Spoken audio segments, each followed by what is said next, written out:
Wouldn't it be wonderful if we could teach the gullible to never be so comfortable with lies they eat like comfort food? To disregard the bogus claims and pseudoscientific claims. Can you imagine just how much indeed the world would change? No more political predators playing on the populace, but ilkas and plots to shift and kill metropolis. No more villains with the title in the Bible, holding phony temper Bibles like the stuff they teach is vital. Imagine it was normal to have to prove a claim you make. And folks really feel ashamed expressing content that was fake.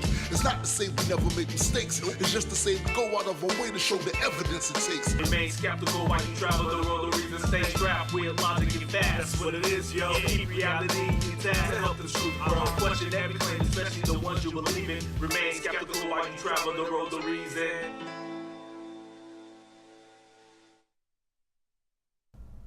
Hi, welcome to Road to Reason, a skeptic's guide to the 21st century. I'm Liz Green. And I'm Larry Mendoza. And today we have Christopher Duncan, a member of the Student Secular Alliance at George Mason University. We'll be talking with him shortly. But first, the news. And the American Humanist Association has a conference in Philadelphia. I don't know if you've heard of it, but it's been announced for quite a while, and now online registration is closed, but you can still get tickets at the door. The dates are June 5th to the 8th, and again in Philadelphia, Pennsylvania. That's in a good city. There's a lot of good people up in Pennsylvania, so it's a great place be a lot of fun. For that. Mm-hmm. Okay. And then I also wanted to talk about Ron Reagan, who did a 30-second commercial as part of the Freedom from Religion Foundation, and it aired during The Daily Show recently. And he recently is a widow. Mm-hmm. Widower. Yep. And he was talking about how he's basically coming out as an atheist and supporting the atheist cause of making sure that atheists and skeptics are treated equally in the United States. He's currently 56-year-old son of the 40th president, Ronald Reagan, of course. Right.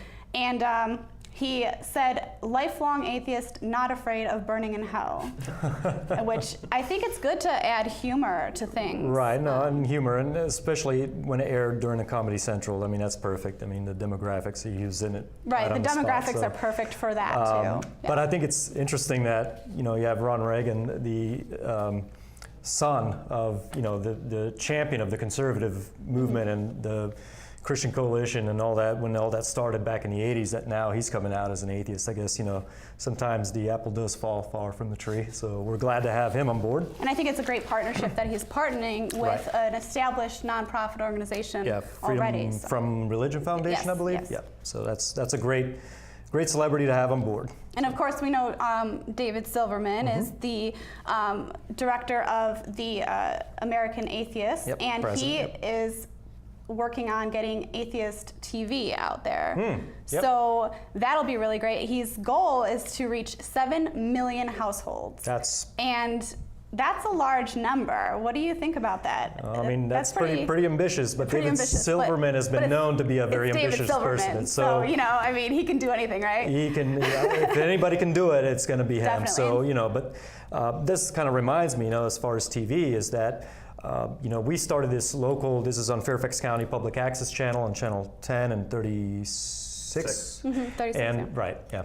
And so anyways, it's good to have atheists involved in TV, and I urge all of you out there to be involved in your local, public access channels and things like that.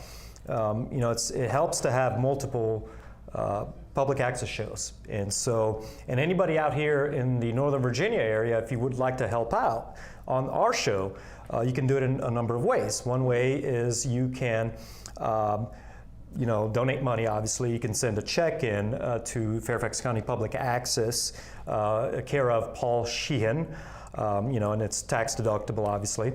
But also you can come on the show and help out. We have Liz here, she's new, she's our new, we were asking for a female host and we finally got a female host, so we're happy about that, but we need more. We need more people to help out, not only as as hosts, but also to work the cameras and all the back work, all the backroom work. That it takes a lot of effort to do this, and we need more volunteers if you guys are able to come out. We would appreciate definitely. that. And if you have any technical experience, or even if not, you can always take a class here.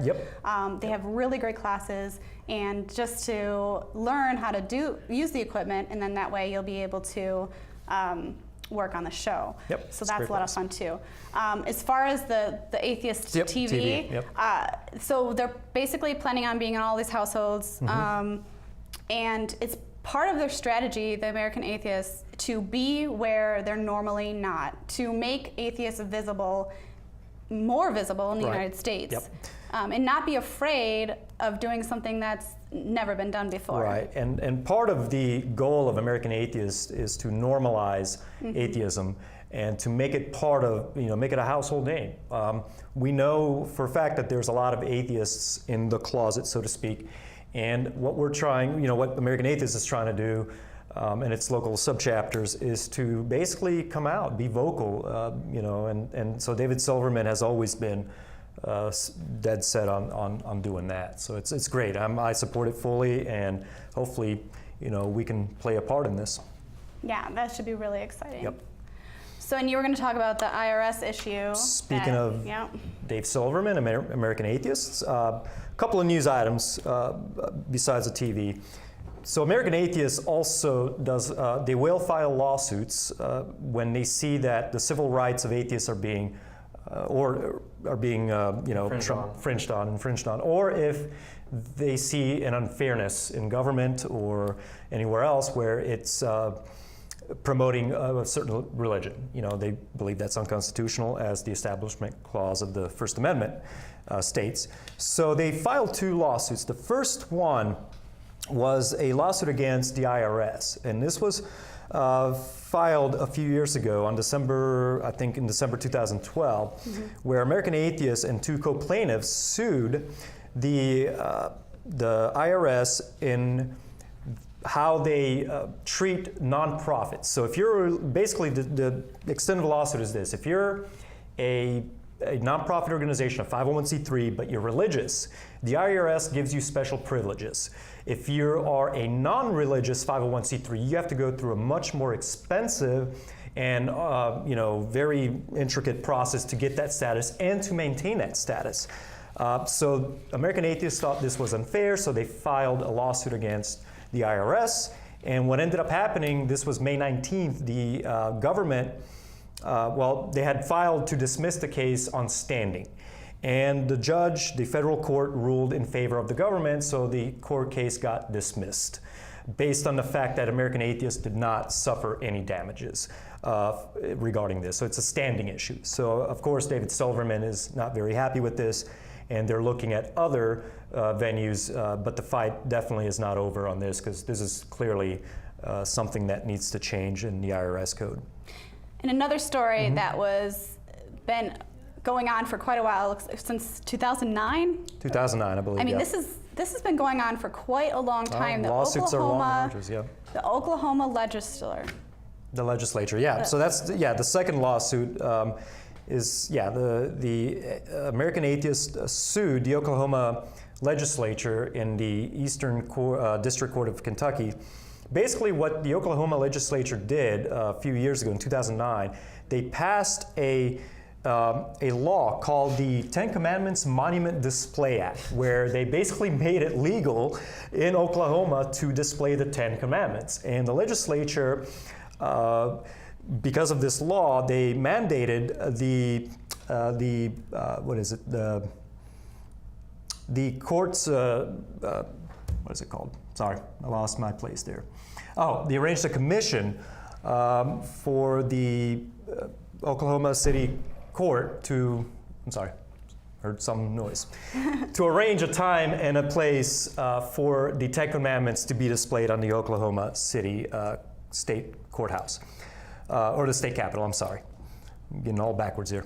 I'm getting confused because here in Leesburg County, we had a courthouse where we were fighting the same kind of issues a few years ago, or a couple of years ago. But this is on the Capitol grounds. This is state capitol. There's 10 commandments there. The state did not pay for the 10 commandments, but they worked with a private entity to put the 10 commandments on the grounds. So what American Atheists is doing is suing that on, first of all, the Establishment Clause, the First Amendment Establishment Clause. It's unconstitutional, but also due process, and as it's a violation of the due process and equal protection clauses of the 14th Amendment.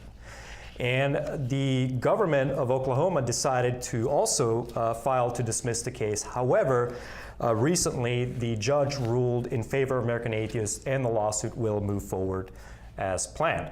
So that's also a win, at least a step towards a win for American Atheists and for everybody else.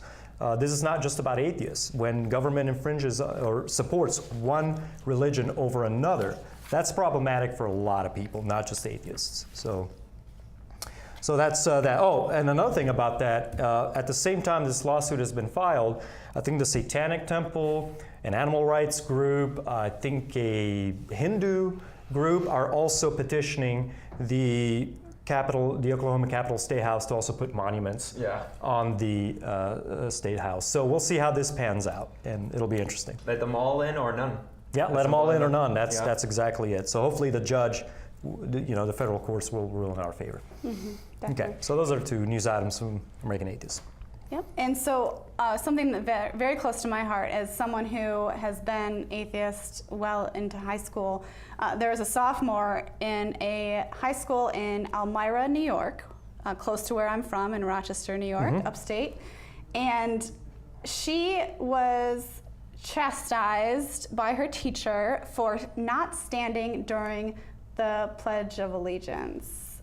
And obviously that has to do with the whole under God thing. I remember when I was in high school how uncomfortable I was and looking around, seeing if anyone else was uncomfortable. And it's not because I'm not patriotic. I served in the military for 3 years honorably. It's not because I have anything wrong or against this country in general. It's because I don't feel that I should have to say under God and be made to say that in a public place where I have to go because going to school is a requirement, right?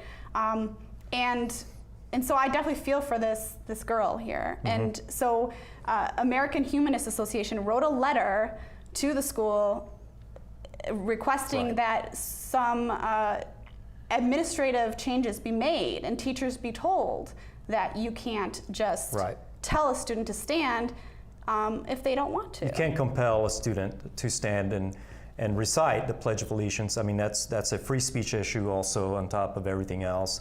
And she's not hurting anyone. See, if she was saying something that was disruptive to the classroom, then that's a whole other thing. But the fact is, it's not even just that she was told that she had to stand. It was that her patriotism was put into question and publicly, and it was embarrassing for a girl to have to experience that in front of her entire classroom. Exactly, and that's one of the fallacies of the Christian right in this country, and the revisionism, the historical revisionism that they like to espouse, is that if you have no faith in God, then you're not patriotic, and they try to, meld those two together.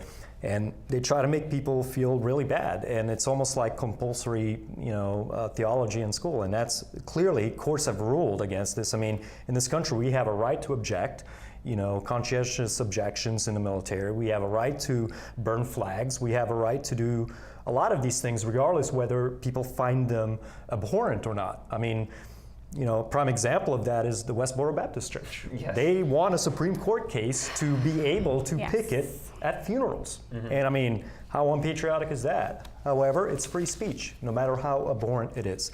And they cannot, this is clearly a court case here that may ensue from this. So we'll see what happens. I mean, just the fact that she had so much courage to stand up for what she believed in is amazing. It's tough. And, I mean, I wish that I knew how to do that when I was younger. Yeah, and especially in school. I mean, where your peers are. Your peers, and to be, that's tough. And we stand with this young lady. Definitely. So. Well, I'd like to welcome Christopher Duncan to our show. Thank you so much for coming in. Yeah, no problem. And like I mentioned before, you're a member of the Student Secular Alliance. The Secular Student Alliance at George Mason University. George Mason University. And how long have you been a member of that?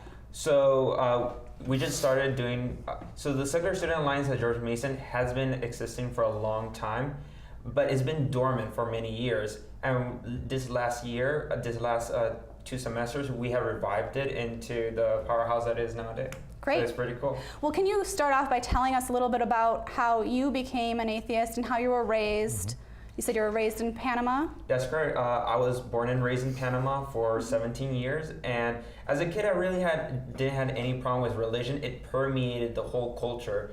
94% of Panamanians are Christians of the Roman Catholic variety, and I didn't question it. It wasn't until I went into a Catholic school that I got to see other religions, Hindus and Muslims and Jews, and that there was all these people that would be saying, this is my religion and it's the correct religion. So I started looking, well, what justification do I have to claim that my religion was the religion?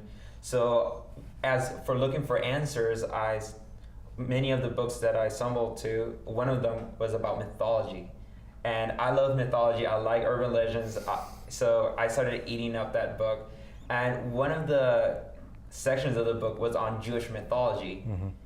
And that was the first time that idea came into my head of this religion that I have is probably come from this mythology. The same way as these other religions come from these other mythologies.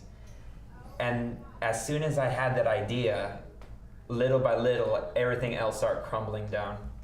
Right. Yeah. And that was when you were in high school. Correct. And you were mixed with other religions for the first time, really, in your life. Yeah. Right. Right, and that's the thing, once you do get out there, I mean, high school's kind of young too, because most young people lose their faith in college, starting college. But in high school, it's great to starting to see, and I think it really takes somebody who's capable of critical analysis. You're not just following what you're told, you're starting to think and question. I think that's very important in life in general, but also it's a critical component of losing your faith. Well, regarding to that about critical reasoning, I think that's a requirement now in which religion is assumed in our society. People are already Christians or Muslims in the society that we live nowadays. So to become an atheist is something that you need critical reasoning to be able to conclude. But I hope for a future in which people don't assume a religion onto you. It's a decision that you make by yourself when you find enough evidence for it. Right, and that's part of some of the goals of some of these atheist organizations is to reach out to the younger generation and get them to maybe start thinking a little bit about and questioning. Religious organizations have been doing this for years. They go after the kids. That's where they start the dogmatic process of not questioning is when you're young. So. Anyway, so that's interesting. Yeah, coming from Panama, I know I'm from Italy myself, so it's a very Catholic country too, and that's where I grew up Catholic. So right by the Holy See. Right there by the Holy See, right? Yep, been there. Saw all the, the luxuries that the heads of the Catholic Church enjoy. What do you think about the new Pope? So in Panama we have a saying, "Dilin dilin y nada de paleta." It's whenever you hear an ice cream cart come by and they have that little music, but they have no ice cream to deliver. So the Pope has been doing a lot of talk, which is really nice. Sure. Compared to the previous Pope, at least he apparently likes atheists. Like he thinks it's acceptable for atheists to go to heaven. But however, he was clarified by a spokesperson of the Catholic Church. Yeah. It's hilarious how even though it's the head of the Catholic Church, there is still this permeating culture that pulls back on the speech that the Pope can have. Right. But until there is more concrete action, it is not very useful, that talk. Yeah. Interesting. So you talk about Panamanians are under that. Yes, that's right. So. But a funny thing that is happening in Panama and in a lot of countries of Latin America is that Roman Catholic has been losing its congregation to secularists and evangelical Christians. Oh, so both. Yeah. Yes. The one particular exception is Uruguay, which has an atheist president. They have a large quantity, 40% secular people, big majority of atheists, which is the largest, the country with the largest group of secular and atheists in the whole Americas. Yeah, so I'm really interested in finding out why Uruguay. Huh? Yeah. They're kind of an outlier Yeah, that's interesting. I didn't know that. That's good to know. The more you know. Yeah, the more you know. Public service announcements. So can you tell us more about the Secular Student Alliance? Yes, so we are an affiliate of the National Secular Student Alliance, and what we do is that we advocate for the separation of church and state, and we are also a space in which people that do not ascribe to it, to one of these different religious student groups can come together and talk. Every week we have an Ask an Atheist table at the Johnson Center in the George Mason University. And that's just the fall and spring, though, not during the summer, That's right? correct, Okay. not during the summer. We have the Ask an Atheist table where people just come up to us and they talk to us about our beliefs, how did we came to become atheists, or what we had for breakfast, like whatever people want to talk about. What do atheists eat? We'll talk about it. Babies? Do people get mad at you? Like, even when they just see the word atheist, I can imagine some people would be like, what are you doing here?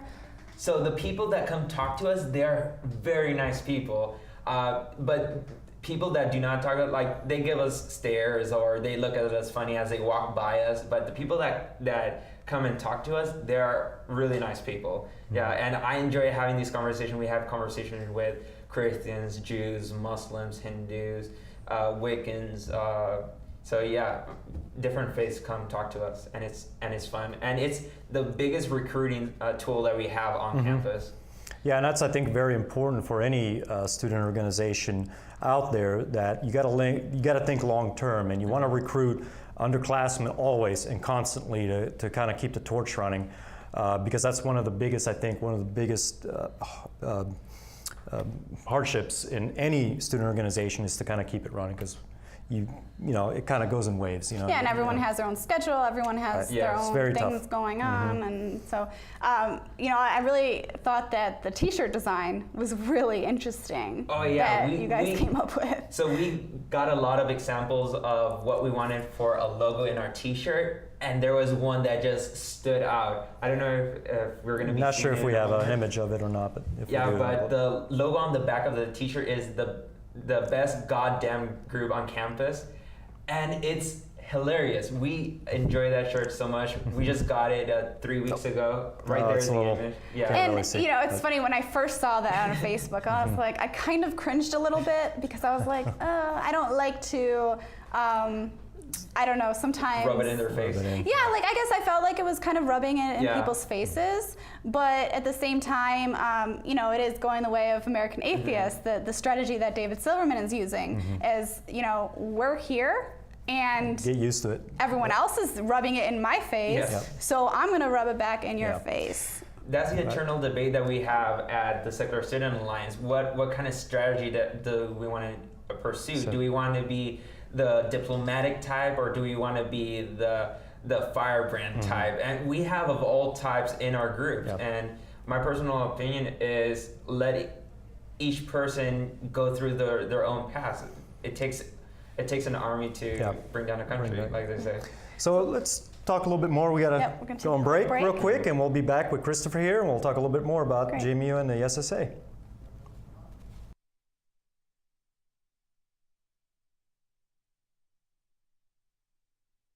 Unfamiliar territory for me, but I'm inviting you to watch Road to Reason, a skeptic's guide to the 21st century, on Fairfax Public Access every Sunday.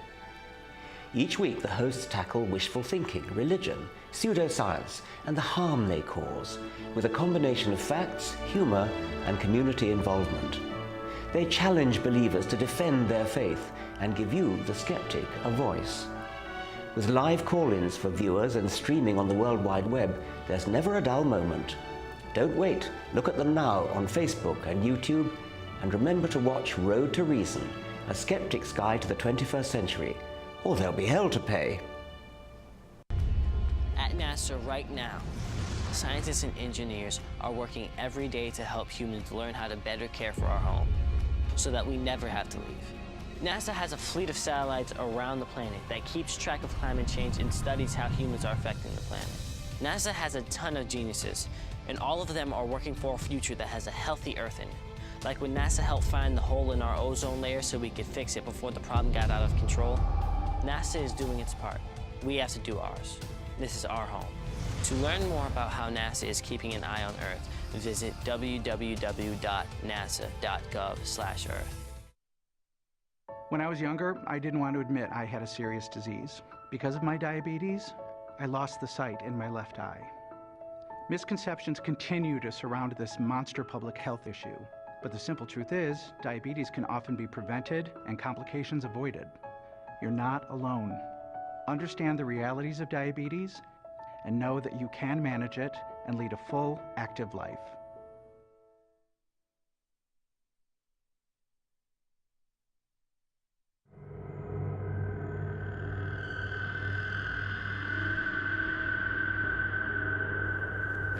There's an alarming trend in the world today. Everywhere you go, people are saying that cinema is dead. But cinema is not dead. My name is Count Simon Gauntley, and on my television program, Count Gauntley's Horrors from the Public Domain, I make it my mission to resurrect forgotten film classics.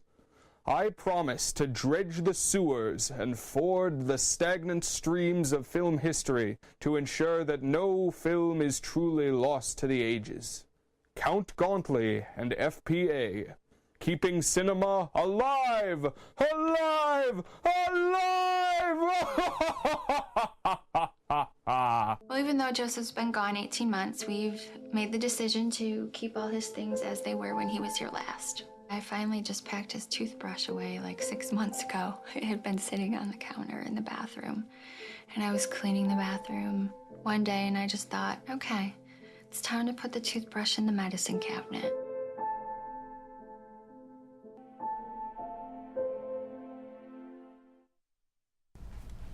And welcome back. Welcome.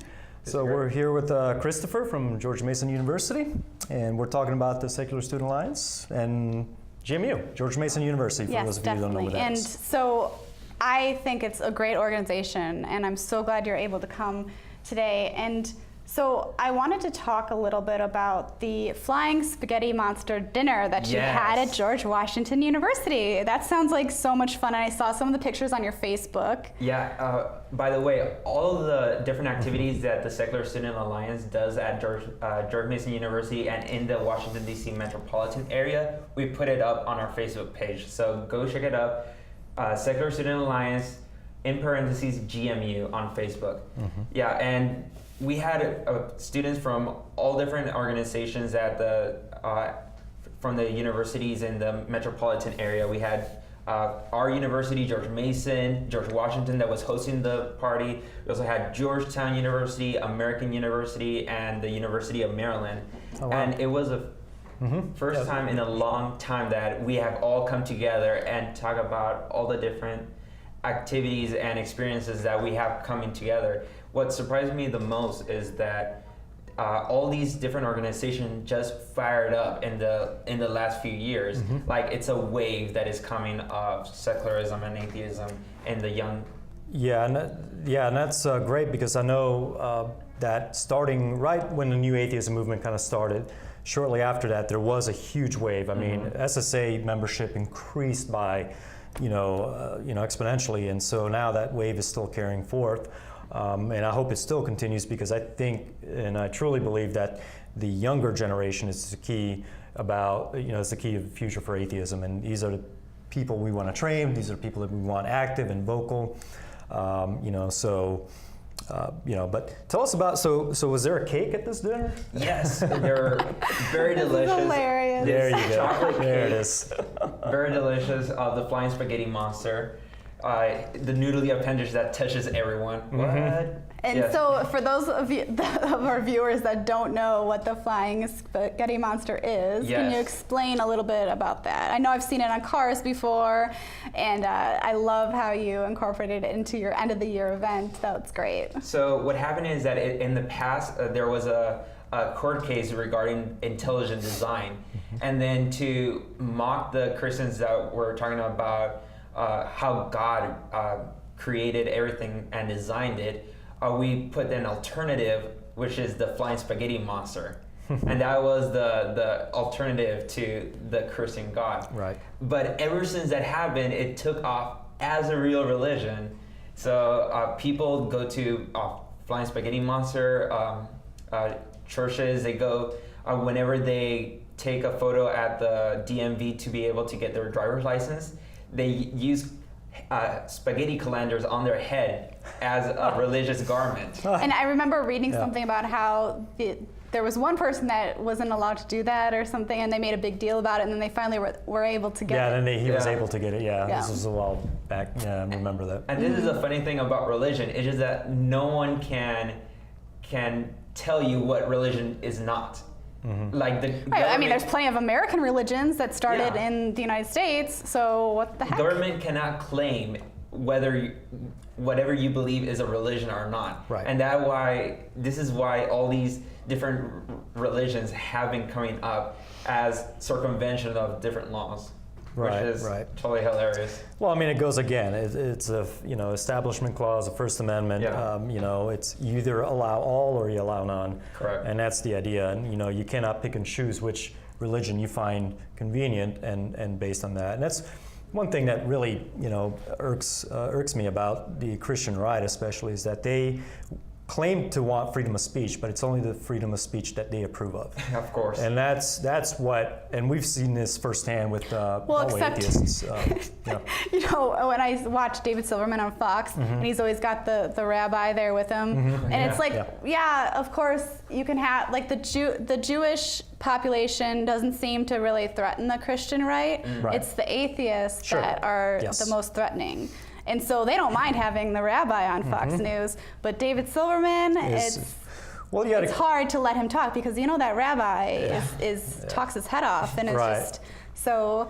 I just think that. Well, you also got to keep in mind that for the Christian right, Israel and the Jews are part of their, end of days prophecies. So they, that's why you see a lot of what we call Christian Zionists who are promoting.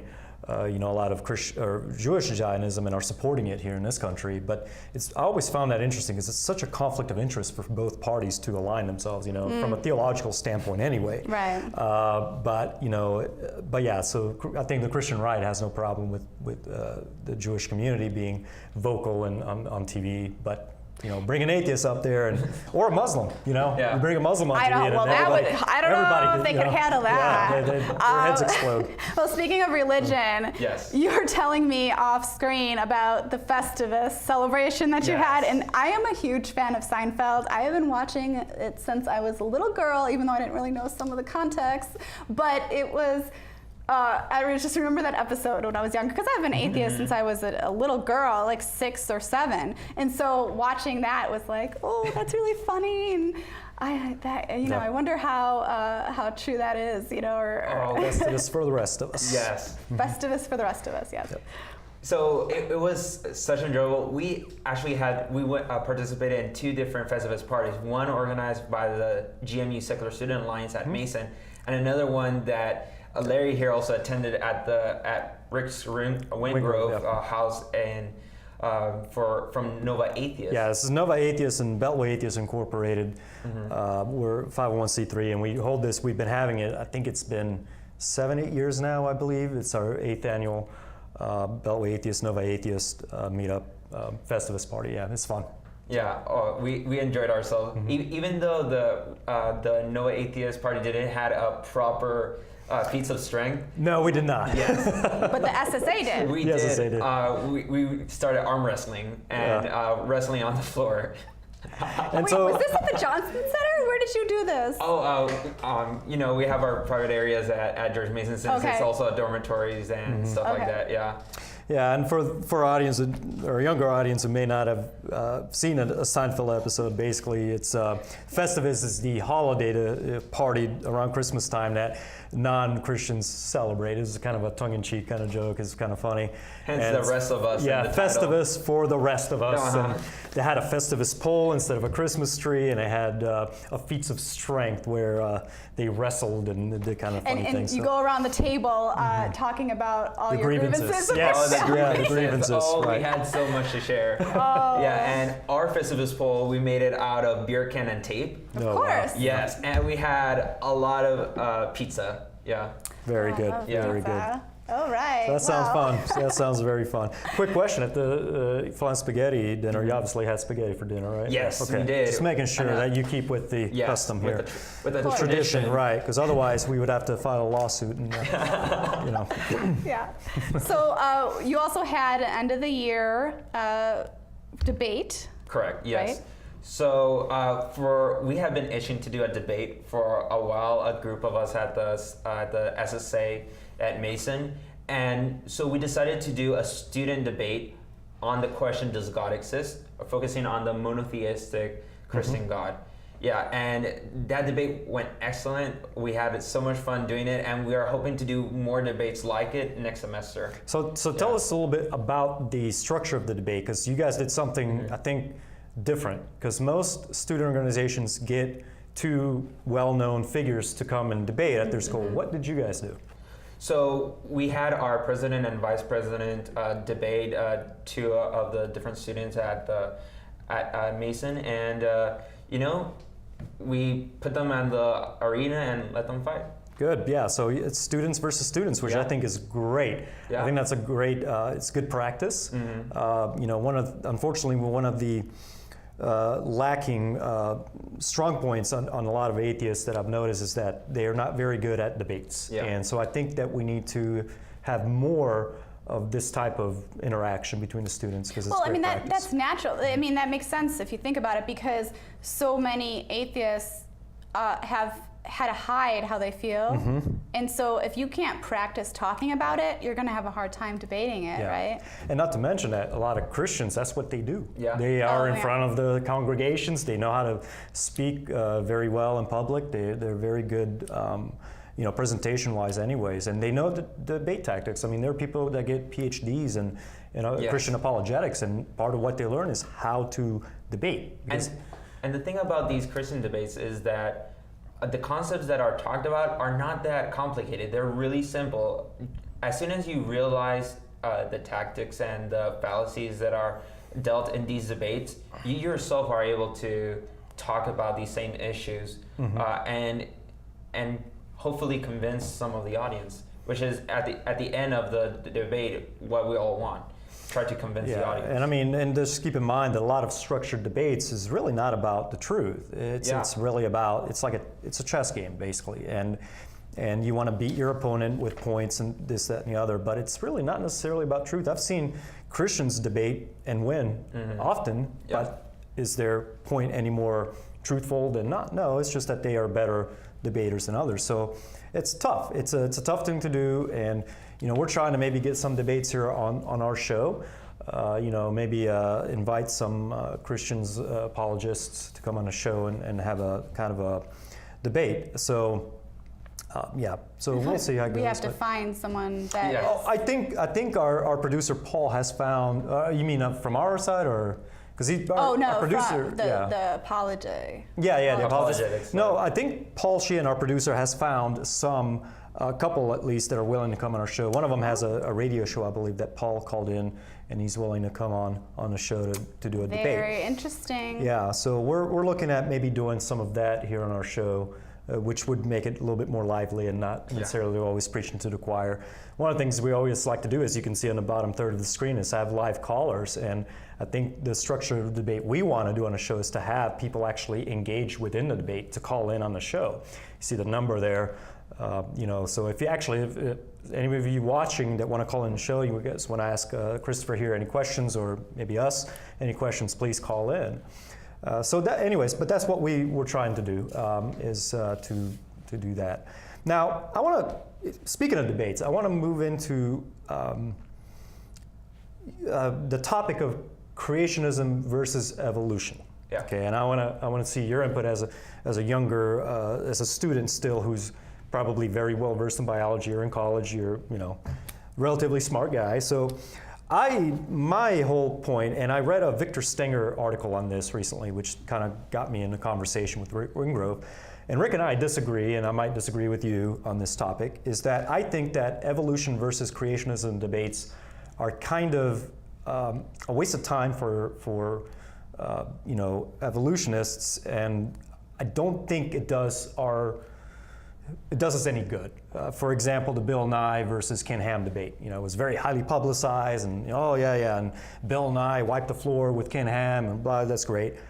What people don't realize though is that Ken Ham now has enough money to finish his theme park, which is exactly what he wanted. He didn't care whether he won or lost the debate. He just wanted to get his name out there, so now people are flocking to him with money. So from that perspective, I think that's one of the reasons why we shouldn't debate these people, and also to put them on the same pedestal as science. I think it's ridiculous. What's your take? So regarding about the Kentucky park that they're doing now, that you just mentioned about Noah's Ark, the question that I have is, so right now the Kentucky legislature actually gave a lot of money to this park. So that, for me, raises constitutional questions on whether the state is allowed to do that for a religious organization. So if the state wasn't giving them this money, would it still have been able to make its mark to be able to build this park?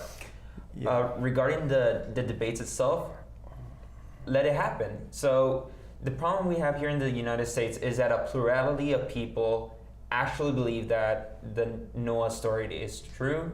They believe that Genesis is true, literally. They literally believe it's true. So it's not like the example of the Flat Earth Society, that there are still people that believe that the Earth is flat, regardless of the huge amount of evidence we have against it. There's still people that believe it. The difference is that this is a very, very small minority of people compared to it's not a majority, but it's still a large amount of people here in the United States that vote, take their children to school, talk to other people that have this belief. So the debate, I think they still have a good purpose. I'm kind of like in between, because I see both of your points, and personally, growing up with Bill Nye, obviously, I'm very partial to him, and we all love Bill Nye. I mean, how could you not? And so I think that it's good because maybe atheists my age, you know, in their late 20s, are going to wonder.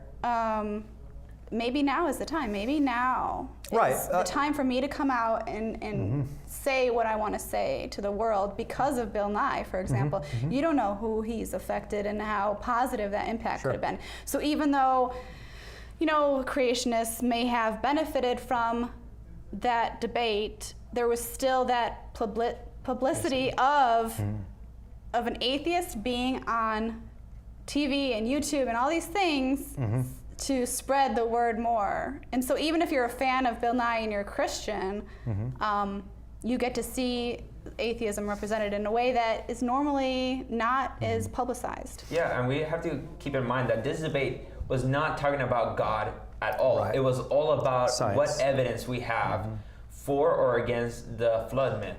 And evolution versus creationism, right? That was the whole debate about. So regardless if you're a Christian, Muslim, any other kind of religious person or not, this debate involves you. Well, you know, my problem is, because I'm in the science field and I've even talked to various scientists and what they thought about this debate, and they just rolled their eyes and thought it was pretty much a waste of time. My point is that, though, I agree, it might change some people's minds, but maybe people that are sitting on the fence might see this debate and say, oh, you know, okay, you know, I'm leaning more towards evolution now, perhaps. But for the most part, I think the camp is pretty much divided. You know, I think Ken Ham is not going to convince any person who accepts evolution as, you know, to all of a sudden become a you know, biblical literalist.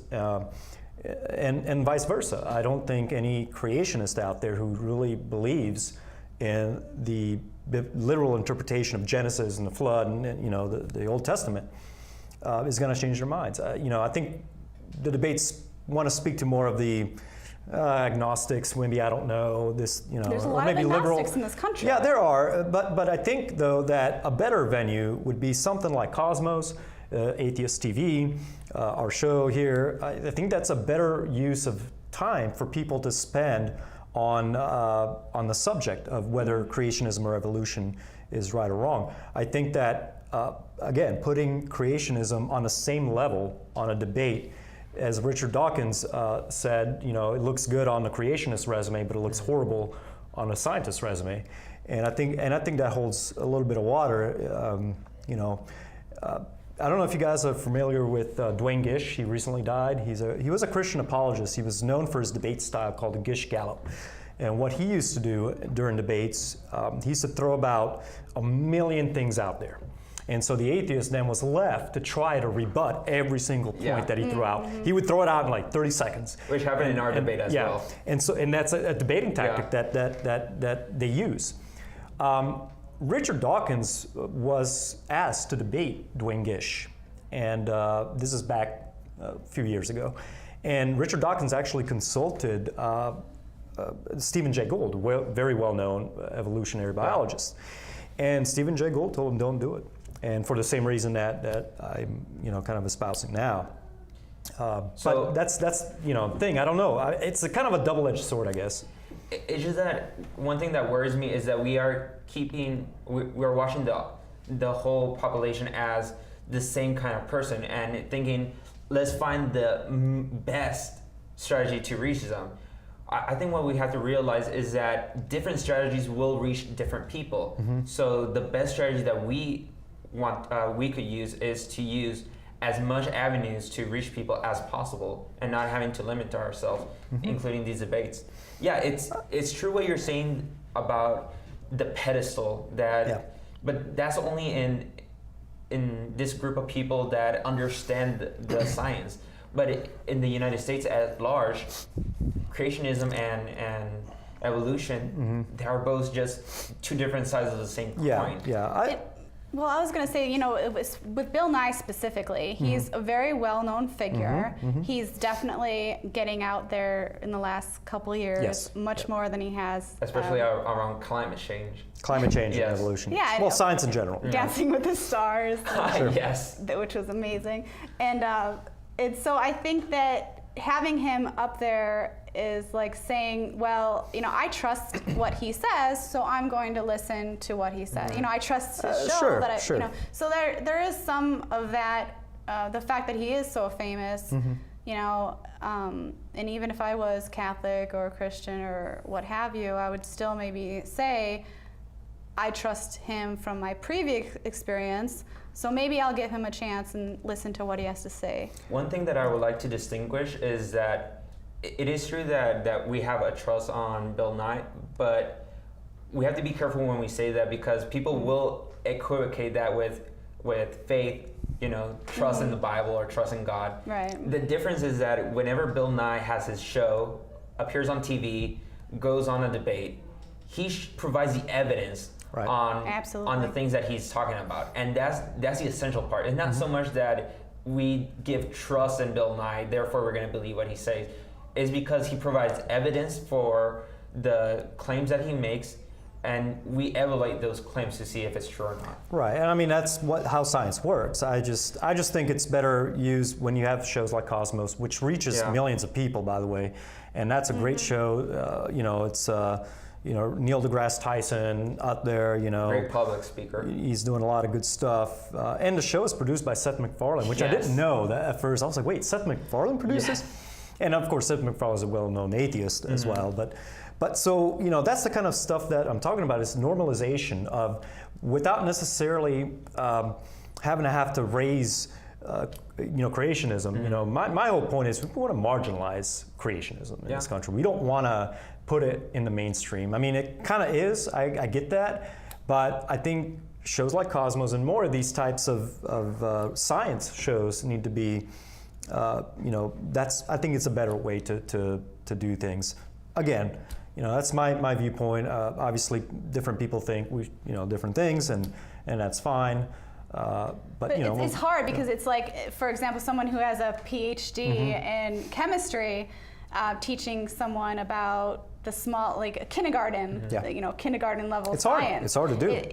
That's probably your kind of view of like, you know so much about atheism and skepticism and evolution and science, but maybe we have to be careful not to lose sight of that not everyone's at your level or Sure. other people's level. Sure, And so, sure, That sure. Einstein's quote, if you don't understand enough to explain to a child, you don't understand it at all. Yeah, I mean, and I will say one thing: it's I'm very sure hard. He had, of course, but It's very hard to relate to the layperson about scientific topics. It's very hard to do, and people that can do that are very extraordinary people. I mean, it's like difficult. Neil, yeah.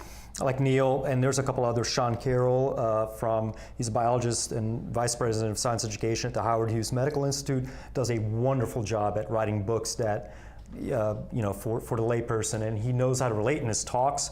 If you ever get a chance to hear Sean B. Carroll, not the physicist, although he's also a great person, but the biologist, watch it. Recently, there was Howard Hughes Medical Institute just started a TV production company called Tangled Bank Studios, and I've mentioned this in a show before. Neil Shubin, who is another paleontologist, evolutionary biologist, he also had a TV show on PBS on his book called Your Inner Fish. And he is also I've heard such about a that. wonderful speaker. I had a chance to meet Neil Shubin, and I Really? went to a talk at the Howard Hughes Medical Institute, and I got to meet him. I got my books autographed, and he's a wonderful, wonderful speaker. So I think this is more of, when it comes to science, this is what we want to do. We want to teach science to the layperson, not put creationism on the same level. And that's my whole point. And also talking about science is going to get away from you're Exactly. right and I'm wrong Right. kind of mentality. Exactly. And like, here's the science, here's the evidence, you decide for yourself. You decide for yourself. And I think that's more of a, I think that's a better tactic in my opinion. Anyway. And let's not ignore all the different YouTube shows that does exactly what you're talking about. It's The okay to internet. be smarter every day. SciShow, all the different shows that the Green Brothers do, all of these different science shows that appear on YouTube, available to you at your fingertips. Free anytime. And this show is Anytime. also available. Yep, on Yeah, this YouTube show as well. This show. Yeah. A few days after we air this, it goes on YouTube. So keep a lookout. Road to Reason TV on YouTube. So the knowledge of the world is out there. Sure. Go look for it. Yeah, you just got to look for it, and you got to be able to hash out within your head what's right and wrong. Yeah. Make Now- sure it's consistent with what you see in the world. Right, exactly. And it's so hard when you're talking, I don't know how, if you have like sisters or brothers Yes. or younger people in your life, how difficult it is when a child says to you that they don't believe in evolution or they don't believe in science in the way that we think of it. Right. And it's so hard because what do you say? What do you say to a child that The only thing you can do, provide the evidence and let them decide. Right. And I mean, when it comes to children, yes. I mean, I think it's important to enrich children with a lot of scientific knowledge. Right now, the Smithsonian Institute in the Quarry section, I don't know if you guys have been to the Natural History Museum recently, but they have there's an organization, I can't remember the name right now, so I apologize for that, but the Smithsonian Institute is hosting a workshop free for kids where they're trying to teach kids that art and science can intersect. And they have these workshops, which are wonderful. They're hands-on, they're free. You gotta register, you gotta go to the website and register. But, and I know this because I brought my stepkids to this show, and they had such a ball. It's great, and it's science, and it's for kids, and that's how you wanna reach out to the kids. It's hard to teach them things like that. They have to, feel and touch, and especially when you make it fun with art, then that's Absolutely, perfect. that's If great. you're not able to go to the to DC to be able to experience this, just head to Tumblr and look for science art. Like there is so much beautiful art made by artists all over the world depicting different scientific Sure, ideas. It's sure. beautiful. And speaking of art, we have, I saw a picture of you working with David Tamayo. Oh, yes. Bio, yep. Yeah.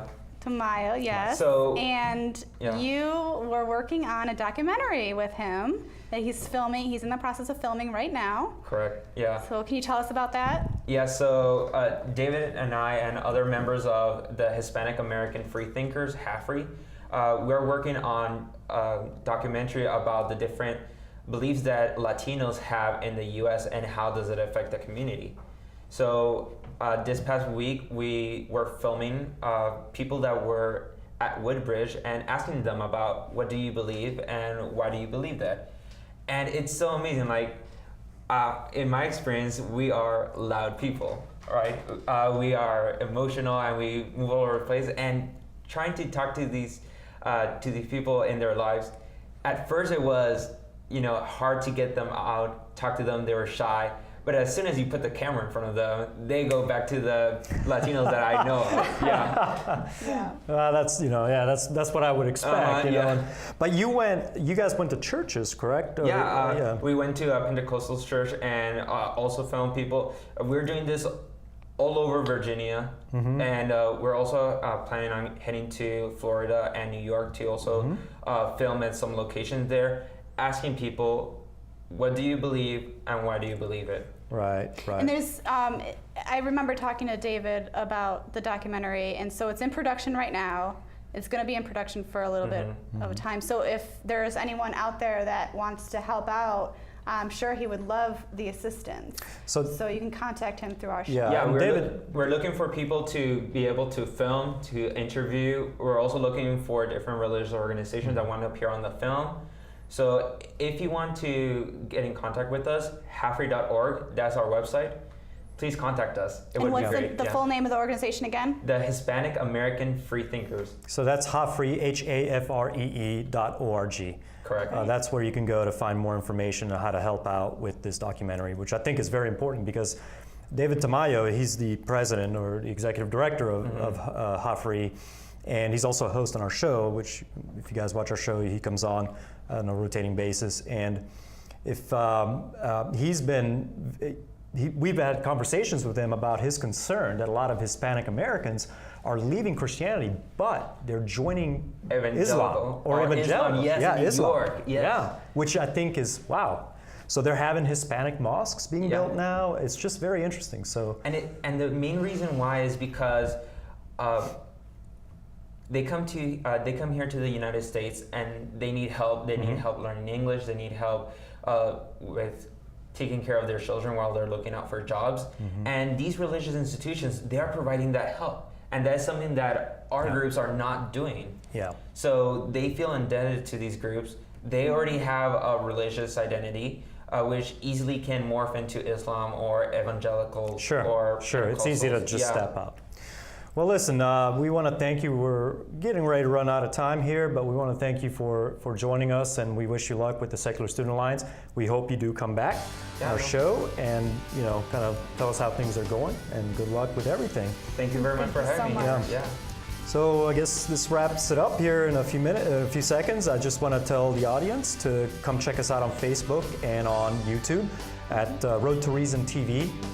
Just Google those, and we'll see you next week. I'm not sure who's going to be on. Oh, I'm going to be on with another host, and we're going to be talking to an ex-Scientologist. Oh, that would be great. So that'll be really, really